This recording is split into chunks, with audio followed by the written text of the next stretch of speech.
IHM and the whole group for the last 8 years now, going on 7 to 8 years. So I'm getting an old hand at the game. Okay. All right, look, today I just want to briefly cover some of the aspects around men and mental health and explore some of the issues that we are facing, both on a global scale and on an Australian context scale. What I'll do is share my PowerPoint so you can see what's going on there, and that may help you to actually follow what's happening. Now, I've got to get down to move that out of the way a bit. And let me know whether it comes up as shared. Sure.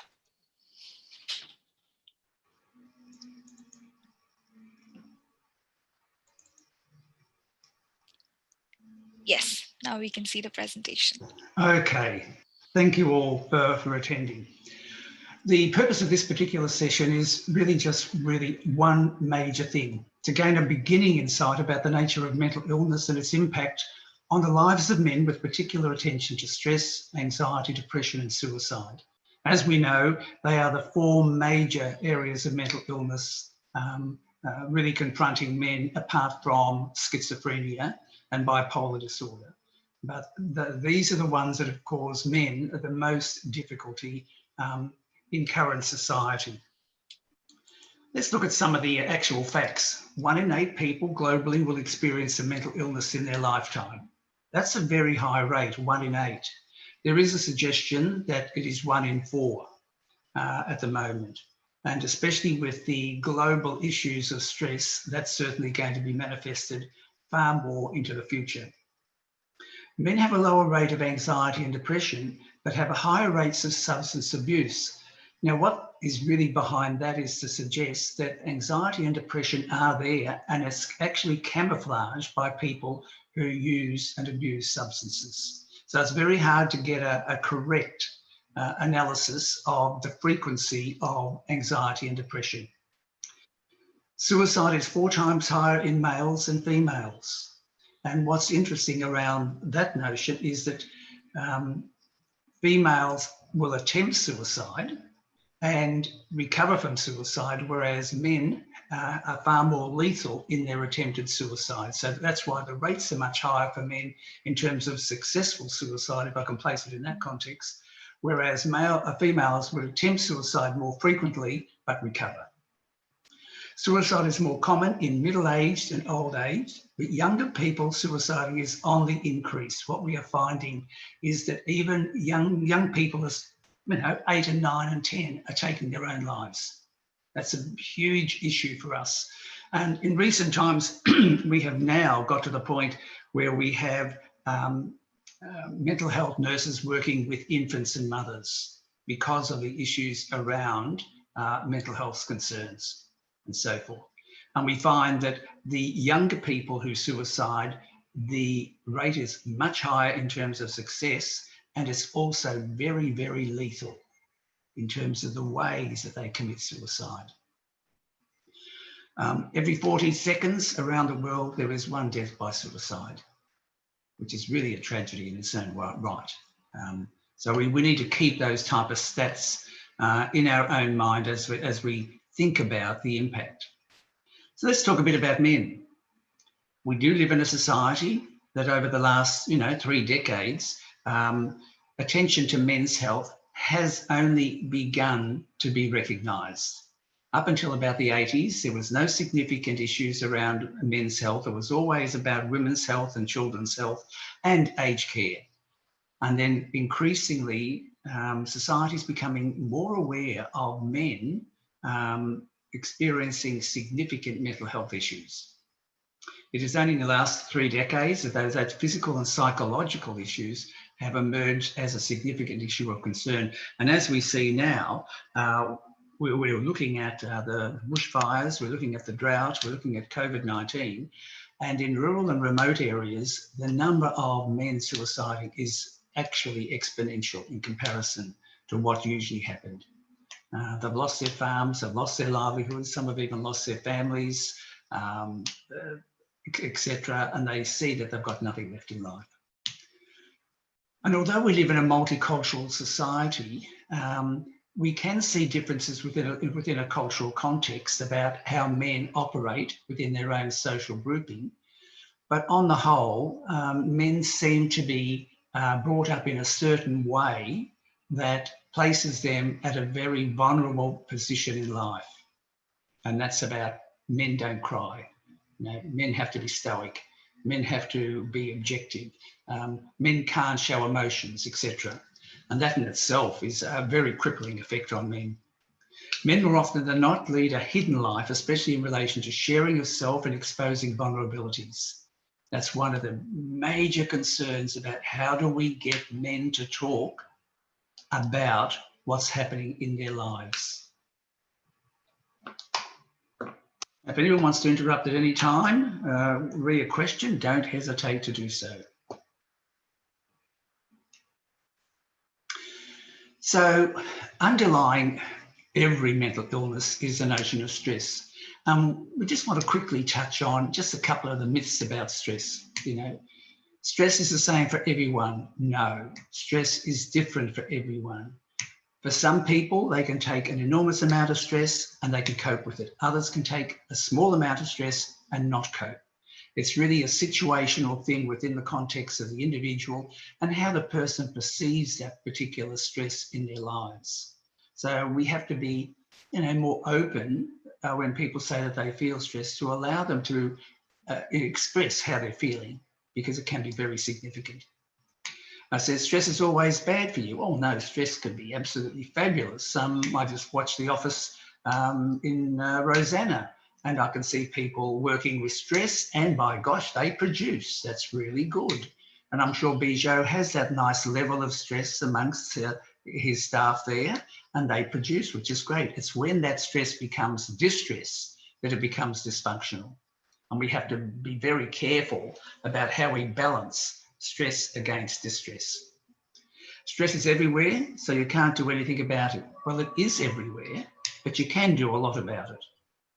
The way we cope, the way we put up, barriers to not experiencing stress is very important. For some of us, we avoid stress. You know, we might take a sickie because work is very stressful. Or we might decide we're going to go out for dinner tonight to allay the anxieties that we've had all day. Or that we might decide to go and talk. But, you know, stress is everywhere, but we are in control of that stress. It's the way we perceive stress and the way we work with stress is very important.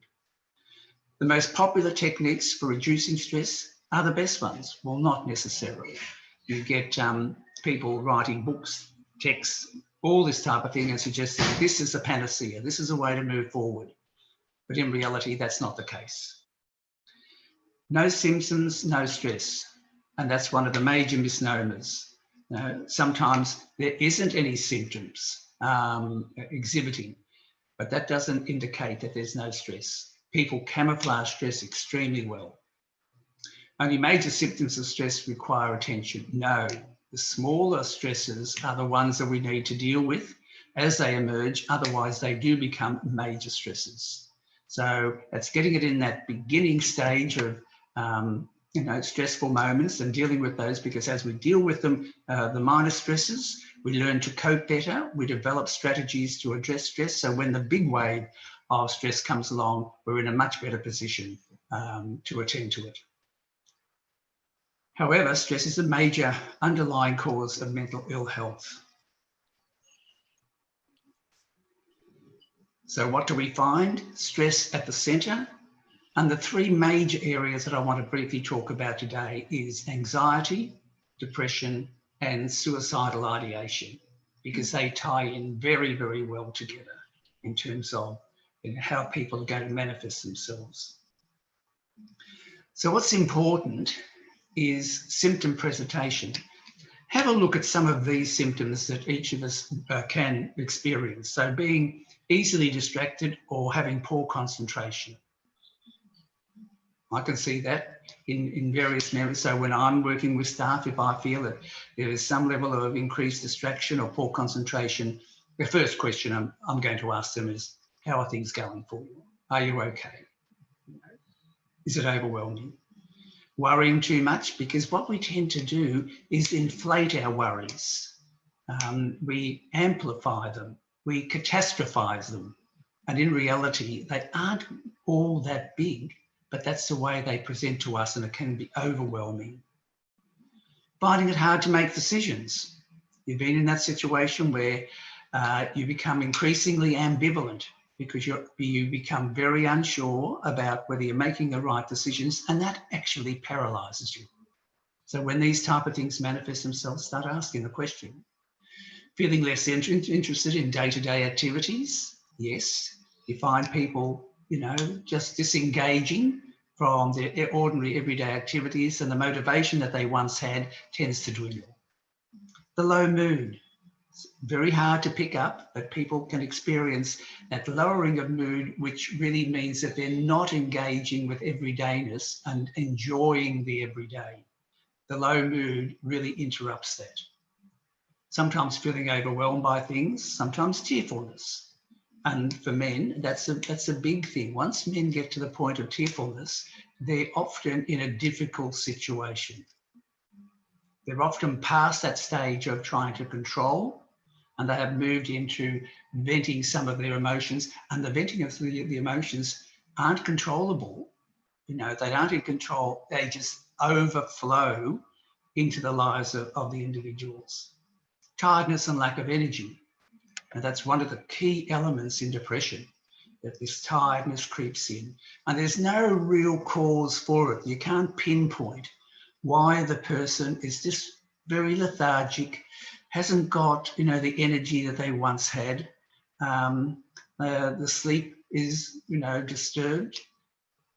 Most people would suggest that when you're depressed that you're going to want a lot of sleep, you're going to be tired. But for a lot of people who may have an underlying anxiety with their depression, they can't sleep. They can't, really relax. But we need to be able to, because it's idiosyncratic. Each individual is going to respond in a different way. Talking less and avoid social activities. This is really a major one that we have to consider, especially for adolescent boys, and especially in contemporary society, because what do our young people do?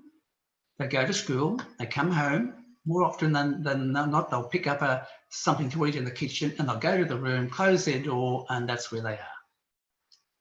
And how do you know what's going on with them?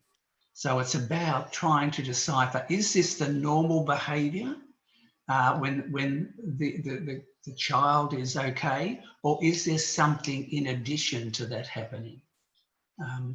I can remember one situation that I was involved in, and the mother, who was a nurse, she was working, and she had a 12-year-old son. And the 12-year-old son was a very outgoing, very gale-and person, love life, etc. And in hindsight, she reflected back and she said, I noticed that he was gradually withdrawing, but he had wonderful excuses. He always had the best excuses that I bought into. Anyway, on this particular occasion, she was going off to work. He was having a day at home, and she gave him a kiss, that he gave a kiss back. That was the last time she saw him alive. When she got home that afternoon, he had hung himself in the garage with barbed wire. And so he made a very lethal attempt to take his life. But when the mother looked back, she could pick up a trait of symptoms emerging, but she made excuses for him. Oh, he's not well today, or he's under a lot of pressure, and just leave him be by himself. In reality, that was the worst potential thing for her to have done. Find it difficult to control your emotions, and that goes back to that notion of tearfulness.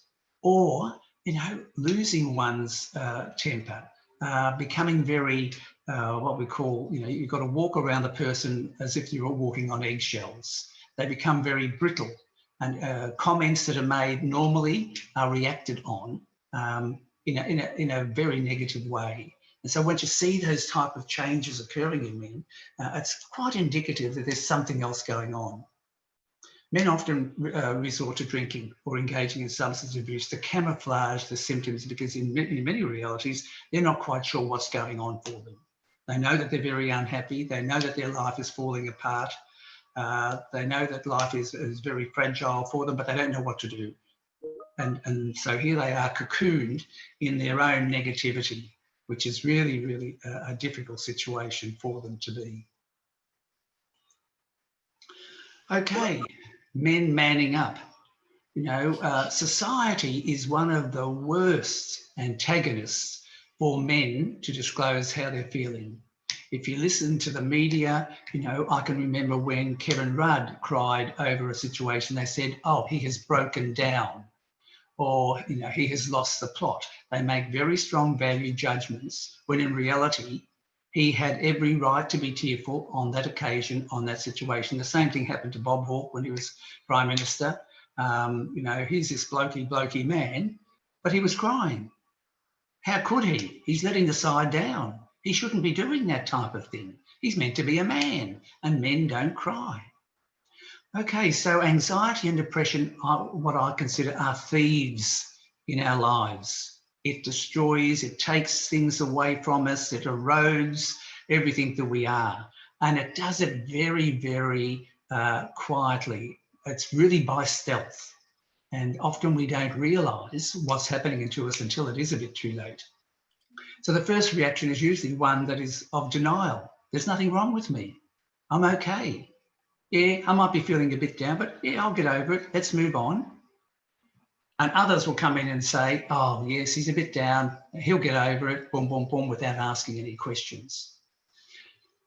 Coming to the point that one needs help is a difficult process. Coming to that moment of realisation that here I am, I'm really stuck. Where do I go? Where do I go?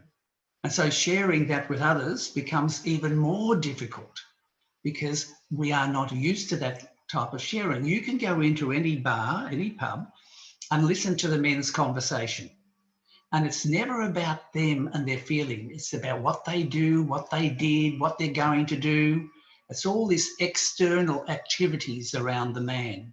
But it's never about, you know, I'm feeling really down, George. I wonder whether you could talk to me about my feelings. As I say, well, as I say, rack off, hairy legs.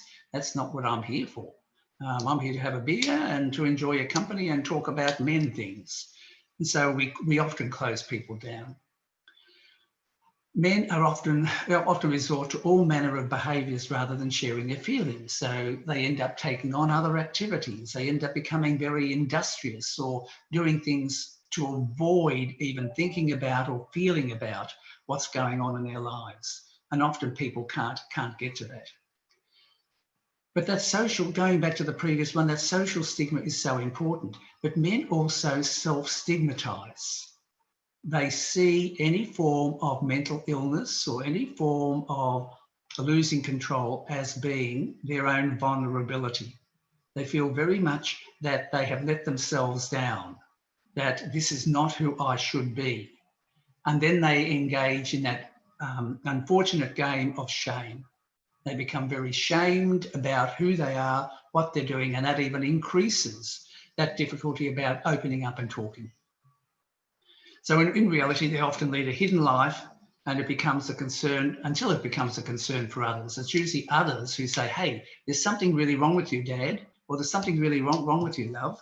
I just can't put my finger on it. The response may be very reactionary. You know, I'm okay, I'm fine, I'm this, I'm that. But that's when you'll pick up if there is a difference in the behaviour patterns of responding. But it's usually others who identify that there is something wrong before the person themselves experiences that. So in reality, they feel very alone in their illness experience. They feel very caught, they feel very trapped, they feel like that there's no way out. Okay. No one will understand. I can't afford to let others in on my life because if I do that, they might reject me. Where does that leave me? That leaves me in no man's land, in no person's land. So reaching out to others even becomes a very frightening experience for people. Life can become so intolerable that death seems the only way out of the pain. And I often think in terms of when people talk about oh, that person was very, very selfish. They went and took their life and they left behind them a wife and 3 children. My answer to them is often, life must have been so painful that that was the only way out for them. They really didn't want to take their life, but they wanted to be rid of that significant, intolerable pain. And often they don't think about the ramifications for those left behind. And so we need to think really carefully about how we respond to people who have attempted suicide. One of my students was quite interesting. She did her master's thesis and it was around re-engaging with life after attempted suicide, and she interviewed men. And it was interesting that out of all the healthcare professionals and all the people engaged in the so-called recovery rehabilitation, the thing that the patients identified most with were other patients. They said they were the only ones who really understood. The health professionals really had no empathy towards us, really seemed to cast judgments on who we, what we were doing and why we did it and why are they wasting time. And I've actually heard nurses in intensive care say, oh God, here's this fellow again, he's attempted suicide for the 3rd time. What a waste of a bed. And you begin to think, hello, why not ask the questions of why is this person presenting with an attempted suicide 3 times? His life must be absolutely intolerable, not to mention other people in that person's life, which is really, really significant. So keep in mind the first symptoms to present are usually physical, which masks anxiety and depression.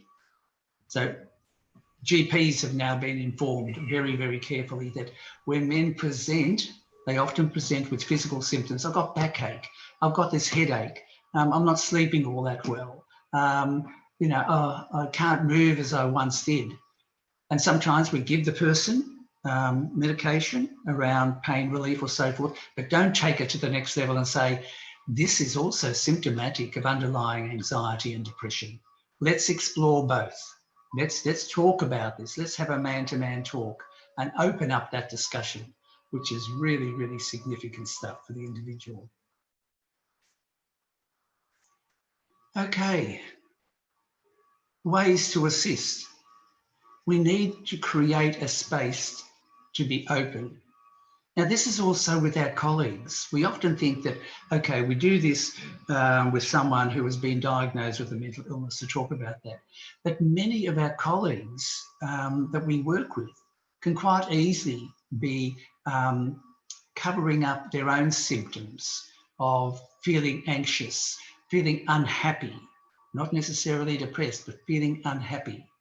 And their life just becomes very, very difficult to live. Nothing really helps them in terms of having a positive experience. So I think that we need to be aware within our own workplace of the importance of stress that we face in our daily lives and be conscious of those around us and what they may be going through. Really incredible. Even one of my PhD students, I was talking with her a few months ago and I said, how are things going?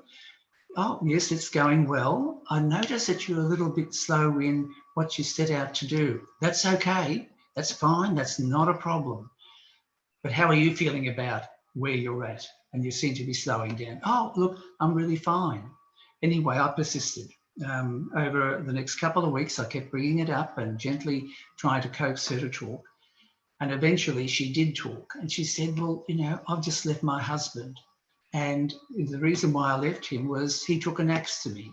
And I was lucky to get into the bathroom before he got the axe to the door, and I had my phone so I could ring 000 for emergency help.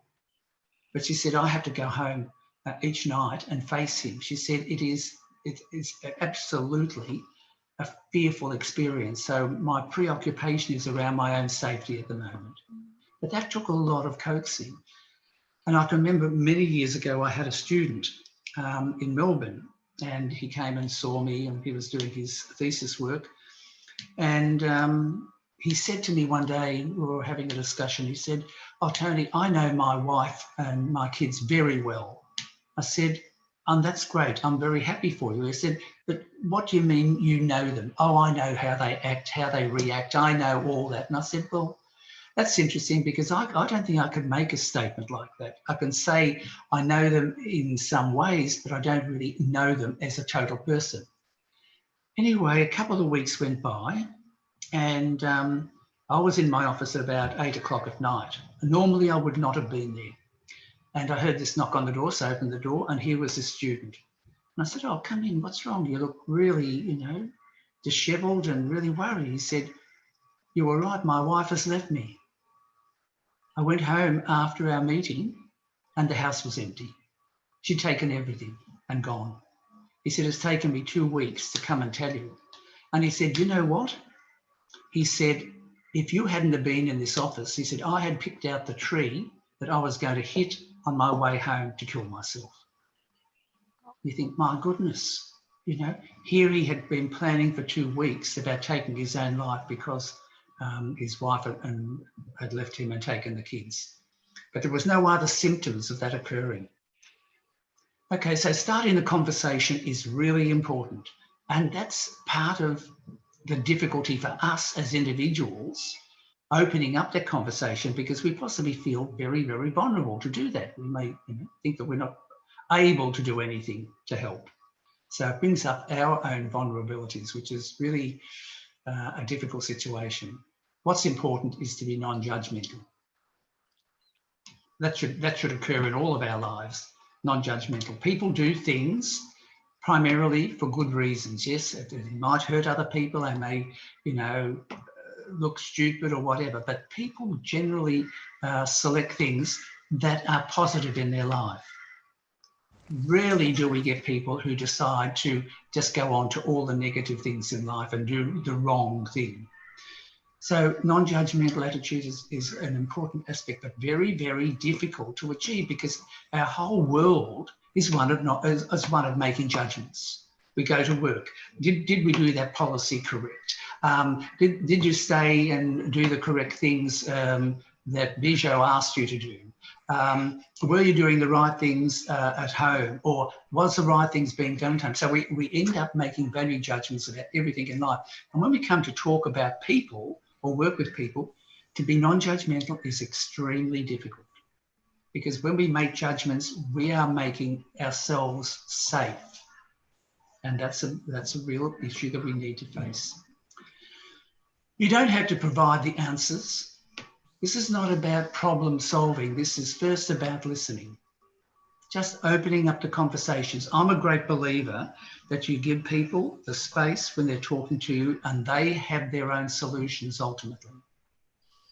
As I say to many of my colleagues who counsel, I said, one thing you don't want to do, you don't want to go in there like a rooster and problem solve and find yourself coming out like a feather duster, because that's what often happens. You go in as a rescuer and you come out as a victim. And in reality, the person who's going through the issues of concern has the answers, but they just need that assistance to create that space to work through them. Don't avoid people who want to talk or attempt to shut them down because you may feel uncomfortable. It's so easy to shut people down. And we do that inadvertently, even when we say silly things such as, oh, how are you today? And in reality, we are not interested in how people are. It's just a common courtesy that we have. I can remember one of my colleagues when I was at RMIT, I was going up the back stairs and I bumped into her. And I said, oh, how are things? And I kept walking and she turned around and yelled at me. She said, you're not interested in me at all. Not at all. You're actually dismissing me. You're trying to shut me down by moving on. Anyway, it worried me. And a few days later, I went to her office and I said, look, I'm very worried about your response to me because I must have done something wrong that really offended you. She said, well, not that you did anything wrong. She said, but you weren't prepared to listen. She said, when I said I was okay last night, that was the first night that my husband hadn't smashed me in the face for a week. She said, that was my okay moment. and you didn't even think about that type of life that I was experiencing. And that gave me a wake-up call. It made me think in a different way. Okay. Assist them in seeking help. In the first instance, it might be the GP you want to refer them to. Keeping in mind, when you ask people to go for help, if you suggest a psychologist, if you suggest a psychiatrist, people are going to say, men especially, are going to say no. I'm not that sick. I don't need that level of help. However, they will go to a GP, and the GP can help unwind where they're at and give them the right direction or flow of help. I think that's really the important consideration. Okay, so mental illness doesn't discriminate, so why should we? Why should we? Mental illness is a normal process in human existence. It's there. If we don't develop a mental illness in our life there, but for the grace of God, go I. We are very lucky not to have gone through that type of experience. But it is a normal process. And when people experience that and we are working with them, we have to convince them simply by our own actions that this is a normal process. This is not something that is, stigmatizing. It is part of everyday life. And because I am cracked doesn't mean I am broken. And I think that's the message, that each of us in our everyday life, especially for men, and especially at this time when we've got that triple whammy coming our way, that many men are broken and really don't know what to do. And all of a sudden we need to think, well, yes, they may be cracked, the vessel may be cracked, but they're not broken. And if we take that on board and take that positive attitude, we can be available to help others, other men, in their situation. Keeping in mind, suicide, anxiety and depression are on the increase. And we really don't know how to stem the flow. Opened up for you for some questions.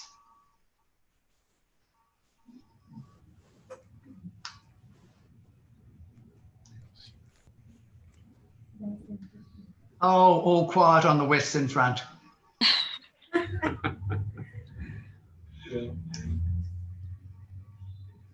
Anyone has any questions? Is there a normal level of depression and anxiety in our lives that we should just tolerate because that's par for the course? Yes, David. I mean, say both stress and anxiety are motivators in life. If we don't have stress and we don't have a level of anxiety, then we don't do anything. So I'm a great believer that anxiety is one of the major motivating forces in life. That and that's workable. It's when those levels get to the point where we're finding ourselves becoming increasingly crippled and can't respond. You think of yourself as a student. Oh, look, I've got to have that assignment in 10 days time. Oh, I'm feeling a bit anxious. What happens? Boom, boom, boom, you go home. You go home and you write it. And you say, well, now it's out of the way. The anxiety's gone. The stress is gone a bit. That's good until the next assignment.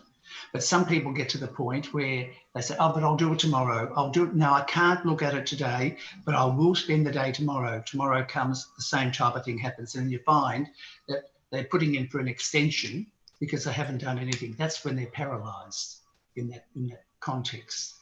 So yes, anxiety and stress are part of everyday life and they are good for us. You only have to look at the number of people, men in particular, who retire, who haven't got any significant interest and they're dead within 5 years because they're so used to operating within a modicum of stress and anxiety that's been motivating them to achieve and to do wonderful things. So there is a level, and that level is when it's motivational. But if you find that it's no longer motivational and it's causing you to not achieve, it becomes a barrier, and that's when it's an issue of concern. Do you think that during the pandemic, a lot of people are having heightened anxiety?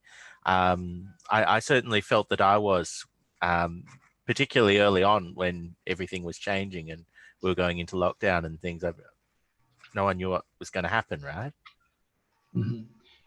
We haven't even begun to realise the implications, the mental health implications of Corona-19. We just don't know. That's why the government now is, sending off hundreds of millions of dollars to start to develop programs for those who have been caught up in the COVID-19. It will be a massive issue of concern. And what's happening even now, even the young kids in the 8s, 9s and 10s and early teens are really beginning to manifest symptoms of anxiety and depression because of what's happened. Their life has been turned upside down. And the advice is really that parents need to spend time with them and talk about their anxieties, talk about their fears, normalise that to say, well, mum and dad are like that, because the kids are very good at watching mum and dad and sensing the anxiety, sensing the tension and so forth, and realise that something is wrong, but not knowing what is wrong, trying to make sense of it. So it's around that, but it is going to be a huge, huge issue.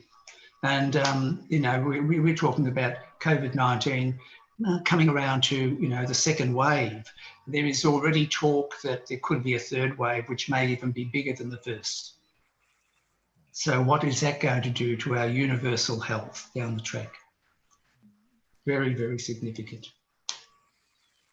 And it has a lot to do with the unknown, the unpredictable, the uncertainty, and our own vulnerability in trying to navigate, this incredible, insidious infection.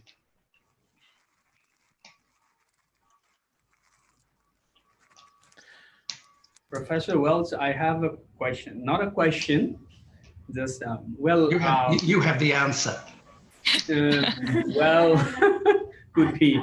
Well, what would be your recommendation to our students in case we have the students who, with regard to their mental health issues, and if they come to us for kind of support? So what would be kind of your recommendation to those students in case we have those students who come to us with those some kind of mental health issues? From my point of view, the first thing is to normalise that reaction. So if one of my students comes to me and says, look, I'm feeling really depressed, I'd simply sit down and say, talk to me about it. How is it for you? What are you feeling here? How do you believe, you can cope with this? We're here to support you.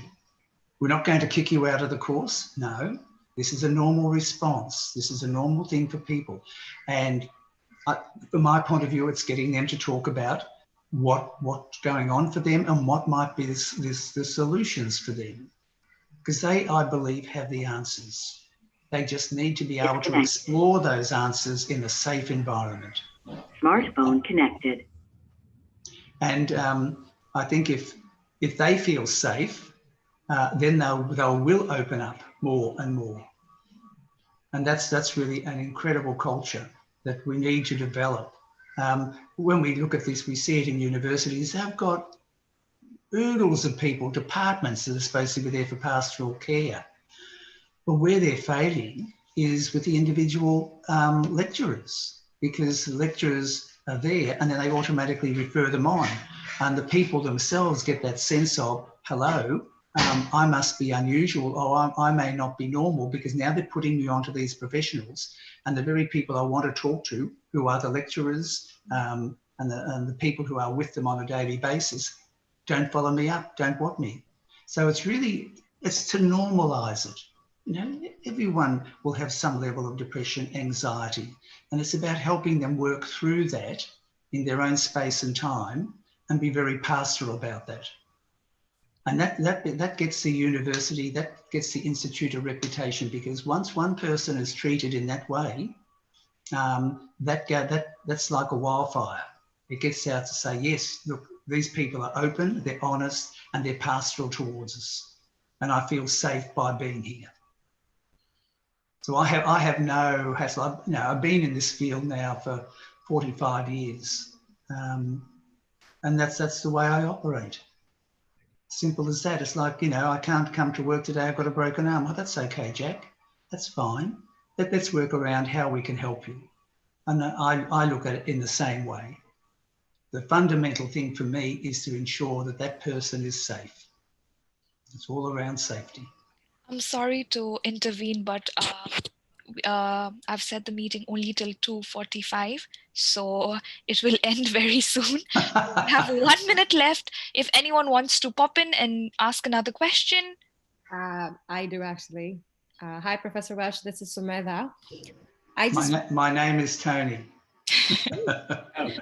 Okay, Tony. Well, so my question is, so if you think a person is depressed, and you are trying to talk to them or you're trying to help them, but if the person pushes you away, so when should you know, not to overstep, but yet be able to help them? It depends. From my point of view, it depends on the level of depression. If you think that they are very depressed and may even have suicidal intent, then it's a matter of trying to get them to go and see someone and to be with them, not to allow them to be by themselves. But I always say the worst thing that can happen is that they can reject you. Hello? Big deal. But it's important to open up that conversation and to let them know by your inquiry that you care about them and that you are going to be there if they want to talk. Right. That's often the biggest thing for them to say, oh, even in the way I'm feeling and I'm feeling pretty awful about myself, here's someone who put themselves out to ask me how I'm going and to let me know that they care about me. That goes a heck of a long way. Yeah. Well, thank you. Do you think that there might be a case for us perhaps having some sort of an ongoing training program for all of our staff so that we can all learn about how to respond appropriately and how to be welcoming for our students? Oh, look, David, definitely, especially when you're dealing with such a broad range of students. You're dealing with all their vulnerabilities, their uncertainties, their own self-doubts. You're dealing with all those additional stresses in their life, let alone study and work and all those. And if they feel that they can come to the Institute and feel safe in terms of who they are, I think that's important. But they can only do that if the staff are able to work with them. And yes, I think that's a really important recommendation or something to think about and take forward, because that's what we're all about. We profess to be here for our students, and let us put the action in, let's put our words into action. Good. Yeah, let's do that.